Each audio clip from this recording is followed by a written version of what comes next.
Hi folks, it's really sunny in here today, but I just wanted to go through an exercise that's proving to be really popular and vital at the moment. I'm using this for people who are quite good at the seated roll down diaphragm exercises, but who are still getting some low back pain. And I think what's going on is that the long back muscles are releasing really nicely, but we still need to get some segmental mobility through the low back. So let's work at how we do that. So first things first, you've got to get close to the wall and then lie on your back, roll onto your back with your feet up the wall like this. Now the sun is right in my eyes, marvellous, but that's fine. And then what we're going to do is just push up from the wall very slowly, and we're going to start just with a pelvic tilt.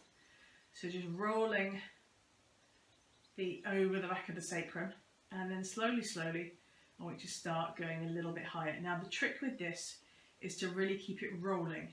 So what we don't want is for you to sort of lift up as a oneer and then drop down as one go. So it's really thinking about using each vertebra individually and making it a really controlled roll.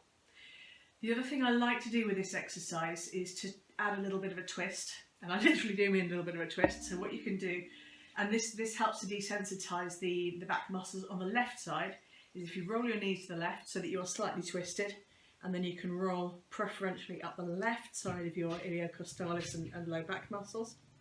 And then if you twist across to the right, you can preferentially release and desensitise the muscles on the right side.